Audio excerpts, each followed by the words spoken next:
दोस्तों, एक महिला की प्रेगनेंसी का मात्र 6 महीने ही हुआ था। अचानक एक दिन उसके पेट में काफ़ी दर्द होने लगता है।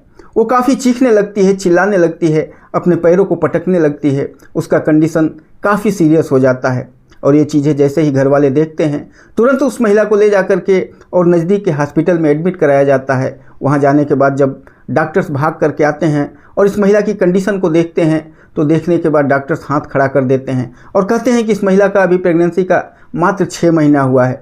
इसके पेट में जो बच्चा पल रहा है उसकी धड़कन काफ़ी स्लो चल रही है, उसकी धड़कनें धीरे धीरे बंद हो रही हैं और इस कंडीशन में हम उसके बच्चे को भी नहीं बचा सकते हैं। और अगर इस महिला का ट्रीटमेंट करते हैं तो ट्रीटमेंट के दौरान हो सकता है कि इस महिला का भी जान चला जाए, इसलिए मैं इस महिला का ट्रीटमेंट नहीं कर पाऊँगा।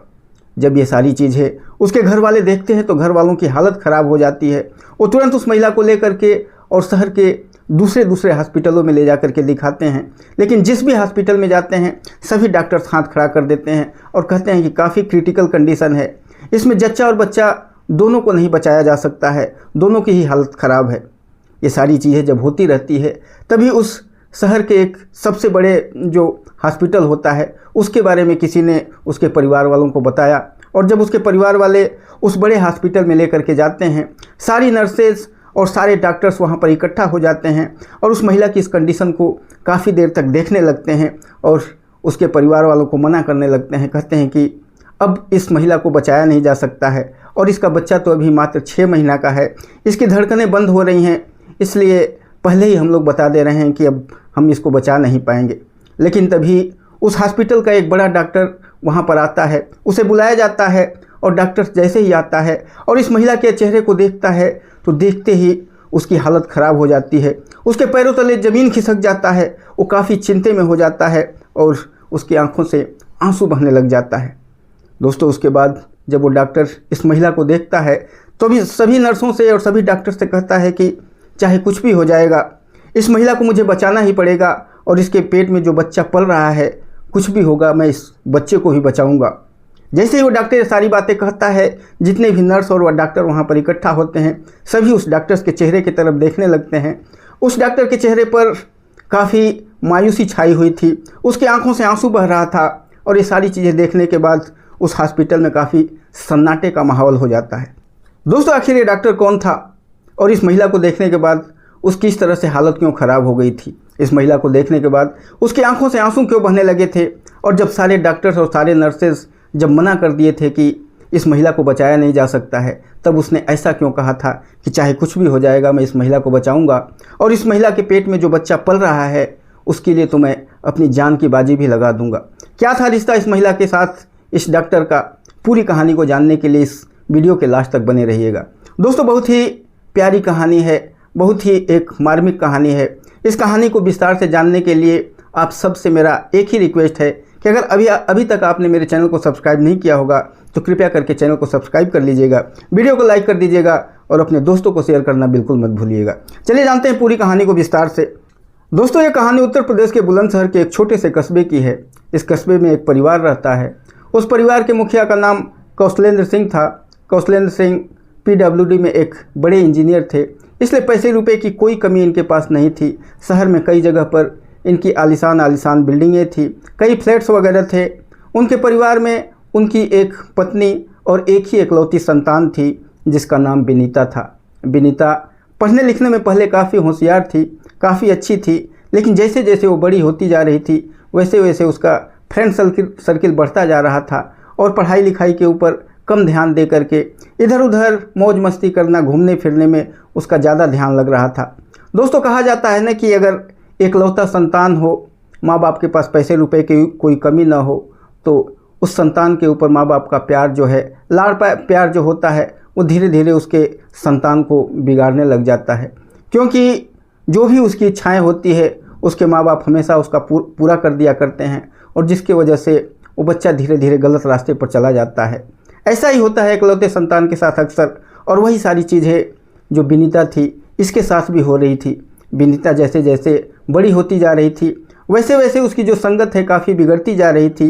अब वो मौज मस्ती करना, इधर उधर घूमना फिरना, दोस्तों के साथ आवारागर्दी करना, बड़े बड़े होटल्स में जा कर के खाना पीना, बड़े बड़े रेस्टोरेंट में जाकर के खाना पीना, रात रात भर इधर उधर दोस्तों के साथ पार्टियां एंजॉय करना, कभी अपने माता पिता से कि यहाँ पर ट्रिप जा रहा है, वहाँ पर ट्रिप जा रहा है कॉलेज का, और ये सारी चीज़ें कह कह करके वो कई कई दिनों तक अपने दोस्तों के साथ मौज मस्ती किया करती थी।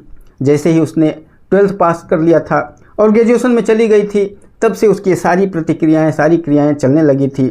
और इसे देख करके उसके माता पिता भी सोचते थे कि शायद उनकी लड़की अब गलत ट्रैक पर चल रही है। लेकिन इकलौती संतान थी, जो भी उनका प्रॉपर्टी वगैरह था सब कुछ उसी के लिए था। और ये सारी चीज़ें सोच करके माँ बाप भी यही कहते हैं कि चलो कोई बात नहीं, जो कुछ भी हमने कमाया है तो सब इसी के लिए तो है। और यही सारी बातें सोच करके उसके माँ बाप कभी कभी उसे कहते भी थे कि बेटी इस तरह से इन्जॉयमेंट में अपनी लाइफ को, अपने करियर को बर्बाद मत करो, थोड़ा पढ़ाई लिखाई के ऊपर ध्यान दो, क्योंकि ये सब जो इन्जॉयमेंट है ये थोड़े दिनों का है। इसके बाद तो अपनी पूरी ज़िंदगी तुम जो भी आज पढ़ाई लिखाई करोगी, उसके लिए, अपने जीवन के लिए जो कुछ करोगी वही तुम्हारे काम आने वाला है। और ये सारी चीज़ें अपनी बेटी को समझाते रहते हैं। लेकिन विनीता का ये सारी बातों का कोई भी असर नहीं पड़ता था। वो तो मौज मस्ती, इन्जॉयमेंट करना, पार्टियाँ करना, ऐशो आराम करना, बड़ी बड़ी गाड़ियाँ जो उसके माता पिता ने खरीद करके रखा था उसमें घूमना, और यही सारी चीज़ें उसके जीवन में चल रही थी। लेकिन धीरे धीरे जैसे उसका ग्रेजुएशन कंप्लीट होता है, उसके पिता को उसकी शादी की चिंता सताने लगती है। और उसके बाद एक दिन वो विनीता से कहते हैं, बेटी अब तुम्हारा ग्रेजुएशन कंप्लीट हो गया है और मैं चाहता हूँ कि अब तुम्हारी शादी कर दूँ। विनीता कहती है कि पिताजी क्या बात कर रहे हैं, आजकल इतना जल्दी शादी कौन करता है, अभी तो ग्रेजुएशन मैंने कंप्लीट किया है, अभी तो मेरी जो ज़िंदगी है उसमें एंजॉयमेंट करने का समय है, अभी मुझे मौज मस्ती करने का टाइम है, अभी तो लाइफ को जीने का समय है, अभी इसी टाइम पर आप शादी की बातें कर रहे हैं। कहाँ की दकियानुसी विचार आपके दिलो दिमाग में आता है। थोड़े दिन अभी मुझे रहने दीजिए, मुझे पढ़ाई लिखाई भी करना है, मेरा सपना है कि पढ़ लिख करके कुछ बड़ा करना है। लेकिन तभी उसके पिता कहते हैं, बेटी जो तुम्हारा सपना है उस सपने के लिए तो तुम कुछ कर ही नहीं रही हो, तुम तो अपने लाइफ को ऐसे ही एंजॉय कर रही हो, ऐसे मौज मस्ती कर रही हो। सपना तो तब बच्चा पूरा करता है जब उस सपने के लिए जी जान लगा करके, लगन के साथ उस सपने के पीछे भागता है। तुमने तो सपने के लिए आज तक मैंने देखा ही नहीं कि तुमने कुछ किया है, बस तुम आवारा दोस्तों के साथ ऐसे घूमती रहती हो, मौज मस्ती करती रहती हो, और हमारा जो पैसा हमने करोड़ों रुपए कमाया है उसको उड़ाने में लगी हो। मैं सोच रहा हूँ कि अब तुम्हारी शादी कर दिया जाए। लेकिन विनीता मना करती रहती है, उसके पिता मानते नहीं हैं और कहते हैं कि अगर तुम्हारा सपना है पढ़ना लिखना और अपने करियर में आगे बढ़ना, तो शादी के बाद भी ये सारी चीज़ें किया जा सकता है, और मैं ऐसे जगह ही तुम्हारा शादी करूँगा। मैं पहले ही बात करके शादी करूँगा कि मेरी बेटी पढ़ना लिखना चाहती है, अपने करियर में आगे बढ़ना चाहती है, और वैसी जगह भी तुम्हारा शादी होगा जहाँ पर तुम्हारे ससुराल वालों का कोई पाबंदी नहीं होगा। इसलिए मैं काफ़ी अच्छा लड़का देख करके तुम्हारा शादी करूँगा। और ये सारी बातें विनीता बेशक मना करती रहती है, लेकिन उस विनीता को अपने माँ बाप की बातों को मानना पड़ता है। और उसके बाद उसके पिता कौशलेंद्र जी इधर उधर लड़के की तलाश में लग जाते हैं। तभी उन्हें पता चलता है कि पास के गांव में एक लड़का जो कि MBBS डिग्री कंप्लीट कर चुका है, अभी 2-3 महीने में उसकी डिग्री कंप्लीट हो जाएगी और उसके बाद वो MBBS डॉक्टर बन जाएगा। जब उस लड़के के बारे में इनको पता चलता है तो लड़का अपनी बेटी के लिए काफ़ी अच्छा उन्हें लगता है और सीधे उनके घर पहुंच जाते हैं। जो लड़का था जो MBBS डिग्री कर रहा था, उसके पिता का नाम प्रेम सिंह था, और उनके पास पहुंच जाते हैं और उनसे कहते हैं कि मैं अपनी बेटी का शादी करना चाहता हूं। जब प्रेम सिंह को कौशलेंद्र के बारे में पता चलता है कि ये यहाँ के बहुत ही रईस आदमी हैं, बहुत ही बड़े इंजीनियर हैं, करोड़ों की संपत्ति है, शहर में कई जगह पर इनकी आलीशान बिल्डिंगें हैं, और इनकी एक ही इकलौती संतान है, इसके अलावा कोई भी नहीं है, सब कुछ उस लड़की का ही है, तो वो भी तैयार हो जाते हैं। क्योंकि उनके साथ कुछ ऐसी भी घटना हो रही थी कि जो प्रेम सिंह की जो पत्नी थी वो काफ़ी बीमार रहती थी। अब उनके जीवन का कोई ठिकाना नहीं था। वो भी यही चाहते थे कि जो मेरी पत्नी है वो अपने मरने से पहले कम से कम अपनी बहू को देख ले, और यही विचार करके और वो अपने बेटे की शादी के लिए तैयार हो जाते हैं। अपने बेटे से पूछते हैं और कहते हैं, बेटा तुम्हारी शादी हम लोग तय कर रहे हैं। तो जो बेटा था काफ़ी अच्छे नेक विचारों का था। वो अपने पिता से कहता है कि पिताजी मेरी MBBS कंप्लीट होने वाली है, मैं 1-2 महीने में डॉक्टर बनने वाला हूँ, अगर 2-4-6 महीने के बाद अगर डॉक्टर बनने के बाद आप शादी करते तो सबसे बेटर होता। लेकिन फिर जो प्रेम सिंह थे वो अपने बेटे को समझाते हैं और कहते हैं कि बेटा तुम्हारी माँ की हालत तो तुम देख ही रहे हो, इनका कोई ठिकाना नहीं, आज हैं कल नहीं रहेंगी, तो मैं चाहता हूँ कि तुम्हारी जो शादी हो जाए, उनके जीते जी शादी हो जाएगी, कम से कम वो अपनी बहू को भी देख लें। वो लड़का जिसका नाम अंकित था, अंकित अपने पिता की बातों को मान जाता है और कहता है कि पिताजी आप जैसा उचित समझते हैं वैसा कर लीजिए, मुझे कोई आपत्ति नहीं है। और उसके बाद जब अपने बेटे की तरफ से ये बातें सुनने के बाद जो प्रेम सिंह होते हैं वो जो कौशलेंद्र सिंह होते हैं उनको अपने पास बुलाते हैं और कहते हैं कि मेरा बेटा भी तैयार है और हम लोग आपकी बेटी के साथ शादी करने के लिए तैयार हैं, लेकिन एक बार उससे पहले मैं और मेरा बेटा आपकी बेटी को देखना चाहेंगे। और उसके बाद दिन तय कर दिया जाता है और उस दिन जा कर के जो प्रेम सिंह थे और उनके बेटा अंकित दोनों जा कर के और उस लड़की को देखते हैं। लड़की हद से ज़्यादा विनीता खूबसूरत थी और जब उसको देखते हैं तो तुरंत देखते ही उसको पसंद कर लेते हैं और कहते हैं ठीक है, लड़की हद से ज़्यादा खूबसूरत है और हमें किसी भी तरह की कोई आपत्ति नहीं है। उसके बाद दिन वगैरह तय कर दिया जाता है और दिन तय करने के बाद ये काफ़ी धूमधाम से अंकित और विनीता की शादी संपन्न होती है। उस शादी में शहर के बड़े बड़े अमीर लोग, जितने भी उस शहर के काफ़ी रेपुटेड लोग थे, सारे लोग, चाहे सरकारी अर्ध सरकारी, चाहे बड़े बड़े बिजनेसमैन थे, सभी लोग शिरकत करते हैं। शहर की सबसे बड़ी शादी थी। एक उस शहर के रहने वाले एक बहुत बड़े इंजीनियर जिनके पास करोड़ों अरबों की संपत्ति थी, उनके बेटी की शादी थी और उनकी बेटी की शादी में शहर का भला कौन नहीं आने वाला था। बड़े बड़े जो डीएम वगैरह, एसपी वगैरह थे, कमिश्नर वगैरह थे, सारे उस शादी में शिरकत करते हैं। शादी काफ़ी धूमधाम से होती है और शादी जब काफ़ी अच्छे तरीके से हो जाती है और विनीता अपने ससुराल पहुंचती है, अंकित के पास पहुंचती है और अंकित विनीता को जब जब देखता है तो खुशी के मारे झूम उठता है। वो विनीता से कहता है कि विनीता, जितना मैंने तुम्हारे बारे में सुना था उससे कई गुना ज़्यादा तुम खूबसूरत हो। और विनीता भी जब अंकित की ये बातें सुनती है तो उसके भी कोई खुशी का ठिकाना नहीं रहता है। जो प्रेम सिंह थे, जो अंकित के पिता थे, वो भी जब इस तरह की खूबसूरत बहू को देखते हैं, उनकी माँ जो अभी चारपाई पर पड़ी हुई थी, काफ़ी बीमार थी, वो भी ऐसी बहू की खूबसूरती को देखती है तो सब लोग बहुत ही ज़्यादा प्रसन्न होते हैं, बहुत ही ज़्यादा खुश होते हैं और फिर उस घर में काफ़ी खुशियों का माहौल होता है। धीरे धीरे समय बीतता है, काफ़ी प्रेम से इनकी ज़िंदगी कटने लगती है। लेकिन जो विनीता थी उसके दिलो दिमाग में जो पहले से ही बैठा हुआ था, ऐसो आराम करना, एंजॉयमेंट करना, बड़े बड़े होटल्स वगैरह में जाकर के खाना, बड़ी बड़ी गाड़ियों में घूमना, वो सारी चीज़ें अब यहाँ पर उसको नहीं मिल पा रही थी।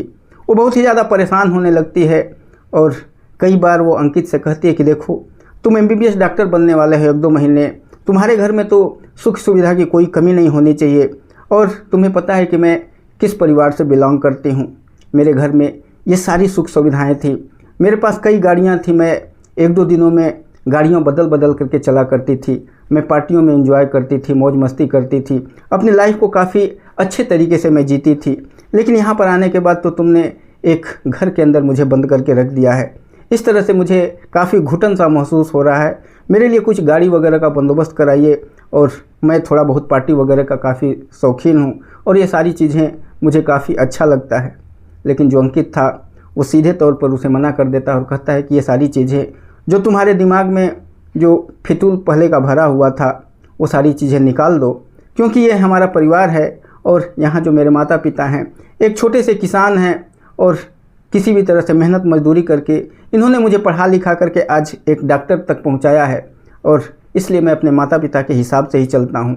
यहाँ पर जो भी रूखा सूखा तुम्हें मिलता है, जो भी मेरे माता पिता बंदोबस्त करते हैं, उन्हीं चीज़ों को खा पी करके अपनी ज़िंदगी को काफ़ी अच्छे तरीके से अपने परिवार के साथ जियो। और ये जो तुम्हारा लाइफ स्टाइल है, जो बड़े बड़े होटल्स में जाकर के, रेस्टोरेंट में जाकर के खाना पीना, बड़ी बड़ी गाड़ियों में घूमना और मौज मस्ती करना, ये सारी चीज़ें यहाँ पर नहीं हो पाएंगी।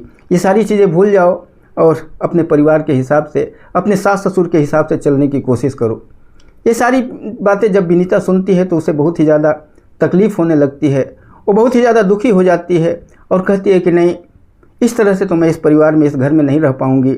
मुझे मेरे पिताजी ने भी कहा था कि तुम ऐसे ससुराल में तुम्हारी शादी करूँगा जहाँ पर तुम्हें ऐशो आराम की कोई कमी नहीं होगी, तुम अपना पढ़ाई लिखाई जहाँ भी इधर उधर जाना चाहोगी, किसी भी तरह की कोई दिक्कत नहीं होगी। लेकिन यहाँ पर तो काफ़ी दिक्कतें मुझे महसूस हो रही हैं। जब मैं छोटे कपड़े पहनती हूँ, मैं थोड़ा सा स्टाइल में रहने की कोशिश करती हूँ, तो मेरे सास ससुर वगैरह सब कुछ मना करते हैं और ये सारी चीज़ें मेरे बस की बात नहीं है। और इस तरह से थोड़े दिन तक वहाँ पर वो रहती है। वहाँ से भी, अपने ससुराल से भी इधर उधर अपने दोस्तों को बुला करके और घूमने फिरने की कोशिश करती है।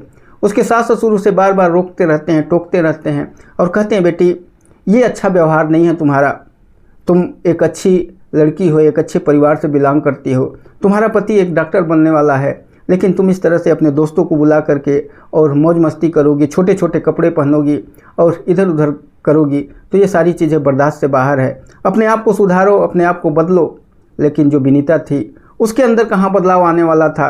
वो तो अपनी एक काफ़ी बिगड़ी हुई संतान थी।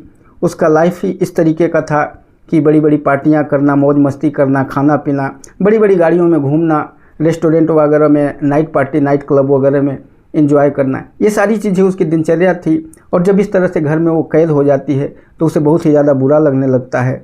वो एक दिन अपने पिता को फ़ोन करके कहती है, पिताजी मैं इस घर में नहीं रह पाऊँगी, क्योंकि इस घर में मेरे बस का नहीं है रहना। जो सारी चीज़ें, जो सहूलियत आप वहाँ पर देते थे, यहाँ पर तो कुछ है ही नहीं। ये लोग तो भिखमंगे लोग हैं, भूखे लोग हैं, नंगे लोग हैं। यहाँ पर तो इनको खाने पीने का भी कोई ठिकाना नहीं है। इनका लड़का जो MBBS आप कह रहे हैं कि MBBS डिग्री कर रहा है, वो एक डॉक्टर बनने वाला है। मुझे तो ऐसा ही नहीं लगता है कि वो एक डॉक्टर बनने वाला है, क्योंकि उसके पास भी कोई पैसे वगैरह नहीं है। और इसके घर वाले जो इसके माँ बाप हैं, ये तो एक नंबर के भिखारी हैं। और यहाँ मुझे काफ़ी घुटन हो रहा है, मैं यहाँ पर रहना नहीं चाहती हूँ। अगर आप इस तरह से मुझे इस घर में छोड़ेंगे तो मैं अपनी जान दे दूँगी। ये सारी बातें जब कौशलेंद्र सुनते हैं तो उनको भी काफ़ी दुख होता है। और उसके बाद वो अपनी बेटी से कहते हैं, ठीक है बेटी, अगर तू बहुत ही ज़्यादा परेशान हो रही है तो तुम अपने घर आ जाओ। और उसके बाद वो अपनी गाड़ी भेजते हैं।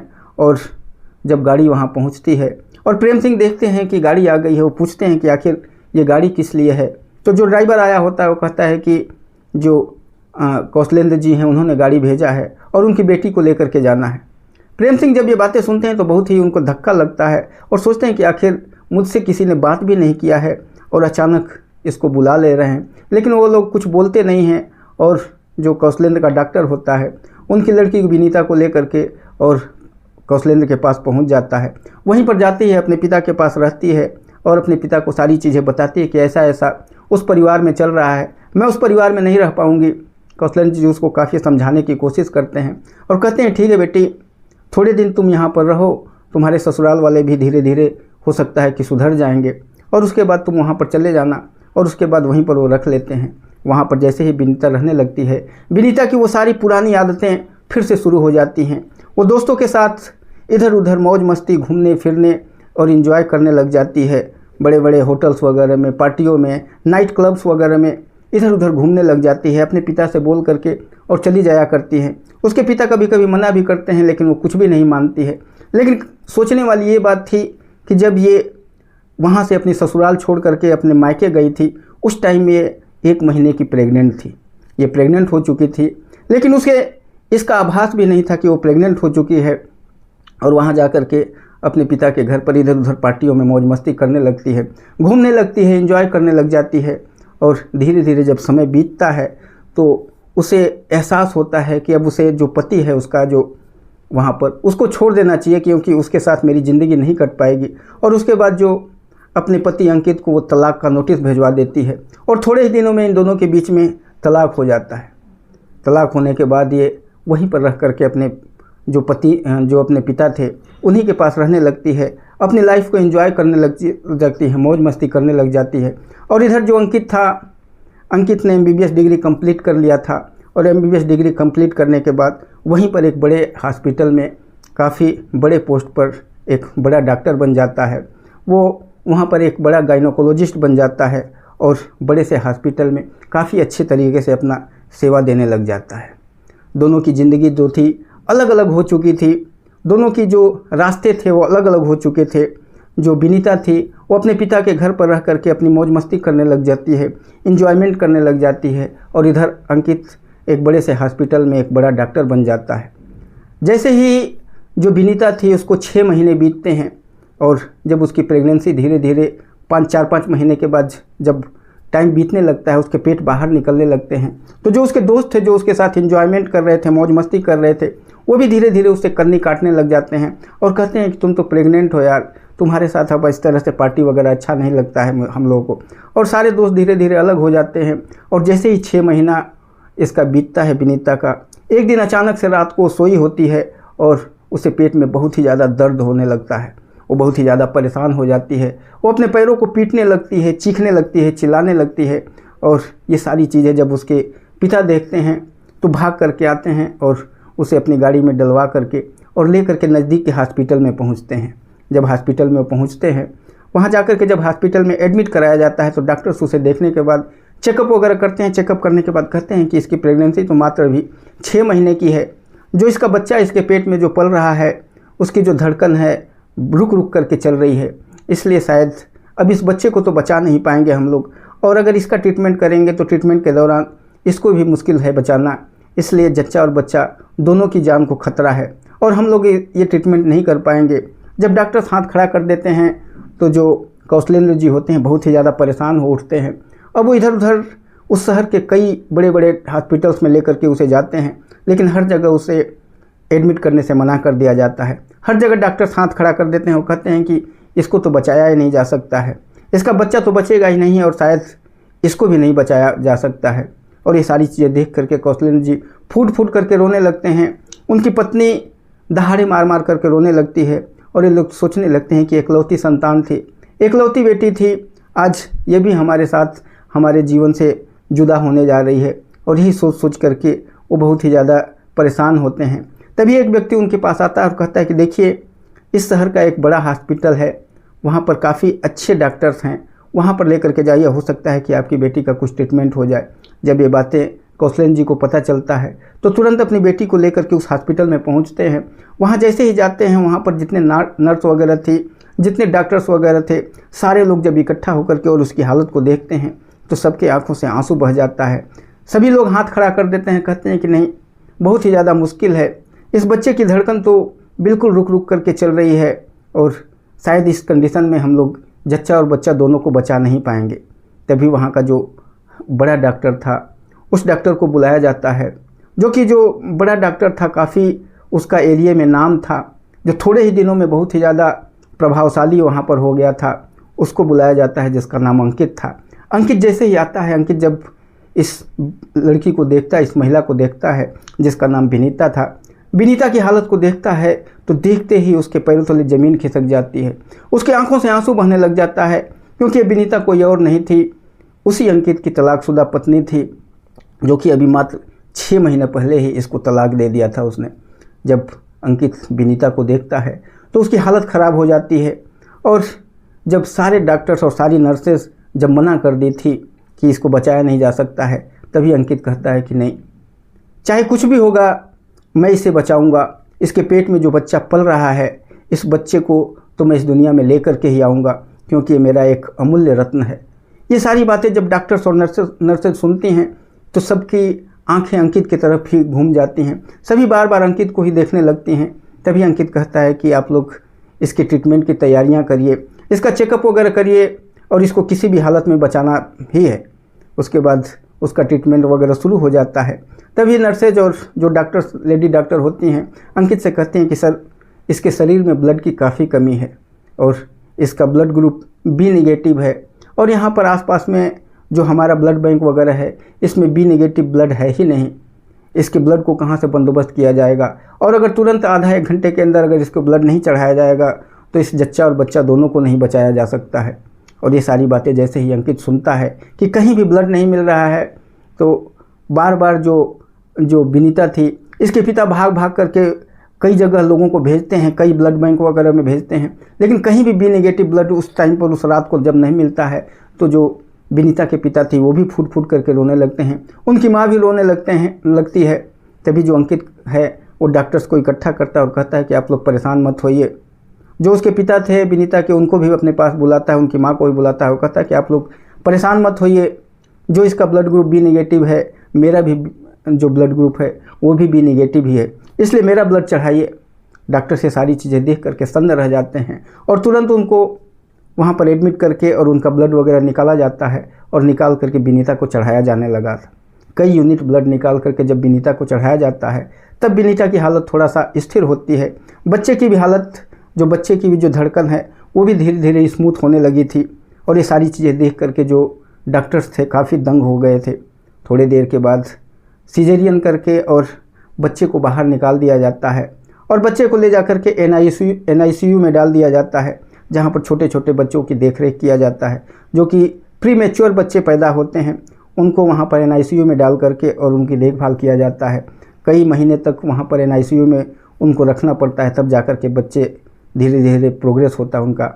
और जब उस बच्चे को ले जाकर के एनआईसीयू में डाल दिया जाता है, 1-2 दिनों के बाद जब विनीता को होश आता है तो विनीता देखती है कि उसके सामने एक लेडी डॉक्टर खड़ी हैं और उनके अगल बगल में बहुत सारे नर्सेज वगैरह खड़ी हैं, और वहीं बगल में उसके पिता कौशलेंद्र और उसकी माता खड़ी हैं। वो सभी की तरफ नज़रें दौड़ा करके जब देखती है, तभी जो लेडी डॉक्टर थी वो विनीता की तरफ देख करके मुस्कुराने लगती है और कहती है, विनीता मुबारक हो आपको, आप माँ बन चुकी हैं, आपने एक बहुत ही खूबसूरत बेटे को जन्म दिया है।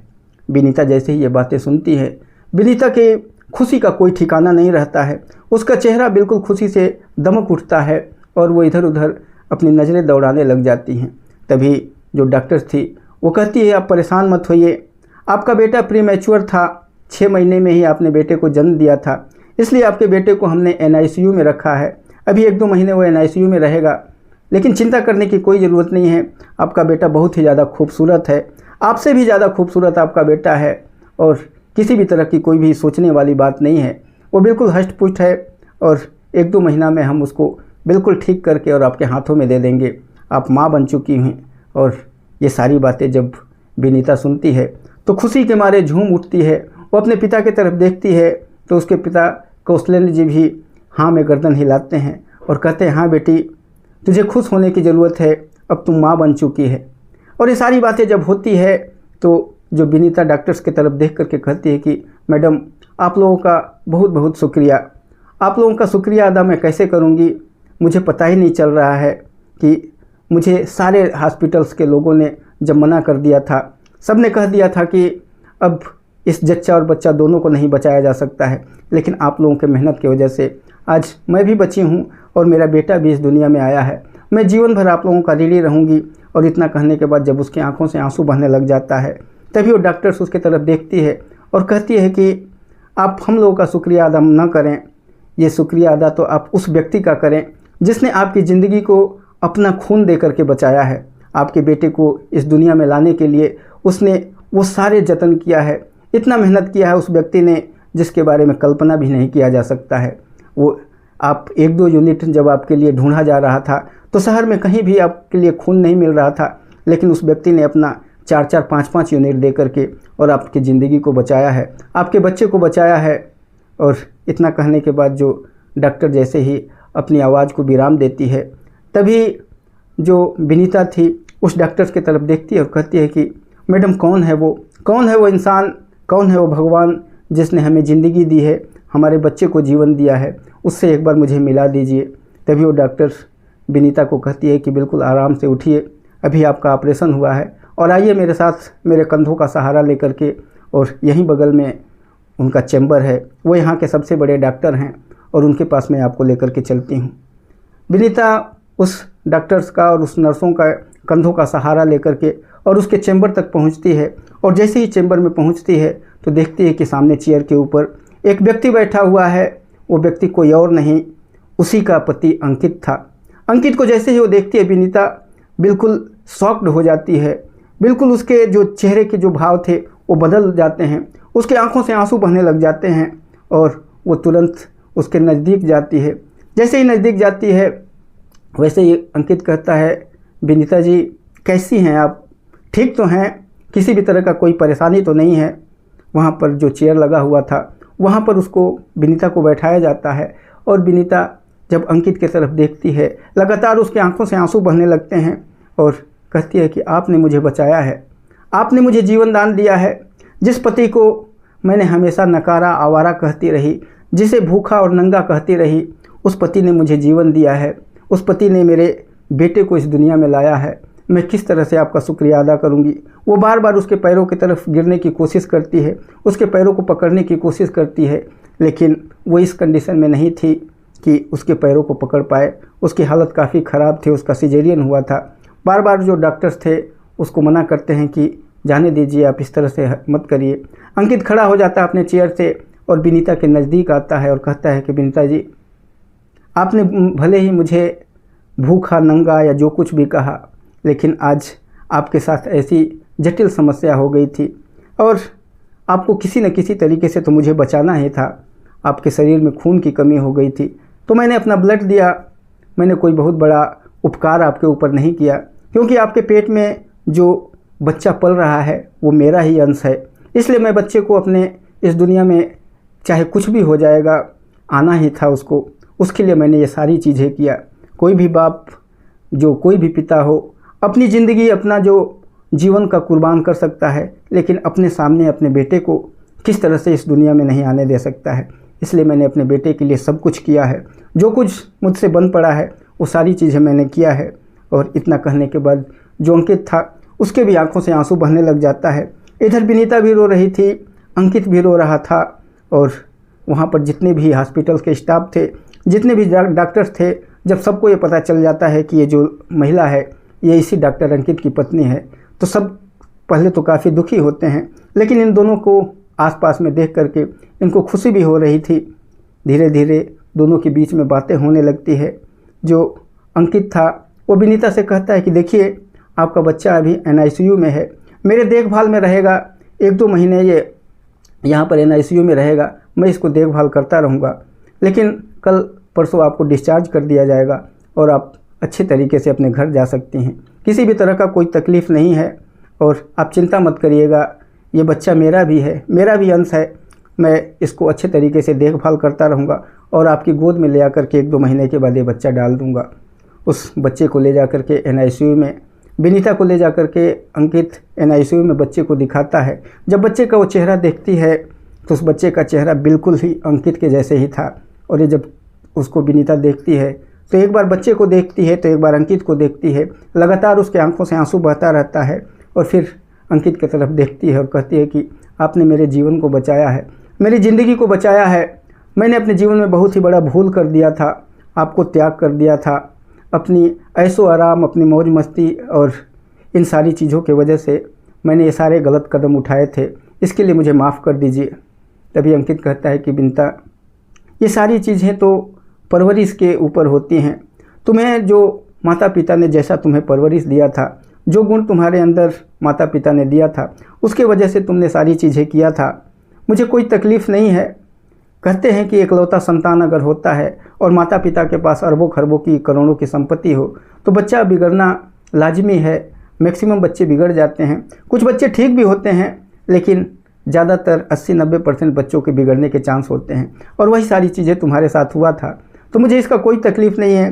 तुमने तलाक दे दिया, तुम्हारी जीवन अलग है, मेरा जीवन अलग है। मैंने अपने फ़र्ज़ को निभाया है, मेरा बच्चा, मेरा अंश तुम्हारे पेट में था, इसलिए मुझे किसी न किसी तरीके से उस बच्चे को इस दुनिया में लाना ही था, ये दुनिया उसको दिखाना ही था। इसलिए मैंने इतना सारा काम किया और इसमें ऊपर वाले ने मेरी मदद किया है। इसलिए इन सारी चीज़ों को भूल जाओ, तुम्हारा बच्चा तुम्हारे पास है और अपने जीवन को जा कर के अच्छे तरीके से जियो। लेकिन जब विनीता ये बातें सुनती है तो विनीता फूट फूट करके रोने लगती है, अंकित के पैरों को पकड़ लेती है और कहती है मुझे माफ़ कर दो, मुझसे बहुत बड़ी भूल हो गई है। और ये सारी चीज़ें जब अंकित सुनता है तो विनीता को उसके कंधों को पकड़ करके ऊपर उठाता है और कुछ भी नहीं बोलता है। तभी वहाँ पर जो कौशलेंद्र जी और उनकी पत्नी दोनों आ जाते हैं और आने के बाद जब अंकित को कहते हैं बेटा इससे भूल हुई है और इसके भूल में हम लोग भी भागीदार हैं, हम लोग की परवरिश की वजह से हमारी बेटी इस तरीके की हो गई थी। उसके बावजूद जब इसकी शादी हो गई उस टाइम भी हम लोग अगर इसको समझाए होते, सिखाए होते तो शायद ये नौबत नहीं आया होता। लेकिन उस टाइम भी हम लोगों ने इसकी मदद किया, इसके तरफ से, इसके पक्ष में हम लोगों ने किया, इसके वजह से आज ये कंडीशन आया था। बेटा हाथ जोड़ करके तुमसे विनती कर रहे हैं कि इसे अपनी पत्नी बना लो, इसे माफ़ कर दो। लेकिन अंकित बिल्कुल इन सारी चीज़ों के लिए तैयार नहीं था। तभी अंकित के पिता जी थे वो वहाँ पर आ जाते हैं। अंकित की माता जी जो हैं वो दोनों लोग जब आ जाते हैं और अंकित की तरफ देखते हैं और कहते हैं बेटा माफ़ कर दे इसको, इससे भूल हो गई है, इससे गलती हो गई है, इसे अपना ले फिर से, इसे अपनी भूल का एहसास हो चुका है। और सबसे बड़ी चीज़ है कि जो इस दुनिया में जो नन्हा सा संतान आया है, नन्हा सा जो बच्चा आया है वो तुम्हारा बच्चा है, तुम्हारा अपना खून है। अब तुम्हारा फ़र्ज़ बनता है कि उस अपने खून को पाल पोस करके अच्छी परवरिश दे करके एक अच्छा इंसान बना। और इस तरह से अगर तुम इसको छोड़ दोगे, त्याग दोगे, तो इसकी तो ज़िंदगी बर्बाद हो ही गई है, इस छोटे से नन्हे की भी जीवन बर्बाद हो जाएगी। इसलिए अपना लो बेटा। इतना जैसे ही जब अंकित के माता पिता कहते हैं तो अंकित की आंखों से आंसू बहने लग जाता है और अंकित कहता है ठीक है पिताजी, आप लोगों ने अगर अच्छा लग रहा है आप लोगों को कि मैं दोबारा इसे अपनी पत्नी बना लूँ, इसके सारे करतूतों को, सारी गलतियों को माफ़ कर दूँ, तो मैं तैयार हूँ। और उसके बाद वहाँ पर उस हॉस्पिटल में खुशी का माहौल हो जाता है। तुरंत जो विनीता थी भाग करके उसके पैरों को छू लेती है और पैरों को छूने के बाद जैसे ही उसके कंधों को पकड़ करके और अंकित ऊपर उठाता है, अंकित विनीता को अपने गले से लगा लेता है और दोनों काफ़ी देर तक फूट फूट करके रोते रहते हैं। उसके बाद थोड़ी देर तक माहौल गमगीन रहता है, लेकिन बाद में खुशी का माहौल हो जाता है। फिर वहाँ से 3-4 दिनों के बाद जब विनीता वहाँ से डिस्चार्ज होती है और डिस्चार्ज होने के बाद जा कर के फिर से मंदिर में इन दोनों की शादी होती है। फिर से अगेन कोर्ट में दोनों पति पत्नी शादी कर लेते हैं और शादी करने के बाद काफ़ी अच्छी तरीके से रहने लग जाते हैं। चारों तरफ खुशी का माहौल था और इसी बीच में जो अंकित था अपने बेटे का काफ़ी अच्छे तरीके से हॉस्पिटल में देखभाल करता रहता था। 1-2 महीने तक वो NICU में रहता है, लेकिन 1-2 महीने के बाद जब वो ठीक ठाक हो जाता है, जो बच्चा अच्छे तरीके से जब स्वस्थ हो जाता है, तो वहाँ से बच्चे को डिस्चार्ज करा दिया जाता है। और डिस्चार्ज कराने के बाद अंकित और विनीता अपने बेटे को लेकर के और अपनी ज़िंदगी को काफ़ी अच्छे तरीके से जीने लगे थे। माता पिता, सास ससुर, हर व्यक्ति बहुत ही ज़्यादा प्रसन्न था, बहुत ही ज़्यादा खुश थे लोग, और कहते हैं ना कि फिर से इनकी खुशियाँ वापस लौट आई थी। तो दोस्तों, ये थी कहानी एक पति पत्नी की जो दूसरे किसी न किसी कारण की वजह से अलग हो गए थे, लेकिन फिर से मिल जाते हैं। दोस्तों, इसीलिए कहा जाता है कि पति पत्नी को काफ़ी सामंजस्य से बैठा करके आपस में रहना चाहिए। अगर एक कुछ बोल भी देता है तो दूसरे को बर्दाश्त कर लेना चाहिए। यही जीवन का रीति है, यही जीवन का नियम है। और इसी नियम के अनुसार अगर इंसान अगर दोनों पति पत्नी चले तो ये दाम्पत्य जीवन काफ़ी लंबे समय तक क्या आजीवन चलता रहता है। और हर व्यक्ति को यही सारी चीज़ें सोचना चाहिए। किसी भी अपने, चाहे पति हो या चाहे पत्नी हो, उसकी जो कमियों को है नज़रअंदाज करके और उसे हमेशा खुश रखने की ज़रूरत है। दोस्तों, ये कहानी आपको सुनाने का उद्देश्य आपको किसी भी तरह का परेशान करना या किसी भी तरह का तकलीफ़ देना नहीं था, बल्कि आपके अंदर एक जागरूकता लाने के लिए ये कहानी मैंने बताया है। अगर कहानी आपको अच्छी लगी होगी तो वीडियो को लाइक कर दीजिएगा, चैनल को सब्सक्राइब कर दीजिएगा। फिर मिलेंगे किसी और वीडियो में, तब तक के लिए नमस्कार, जय हिंद।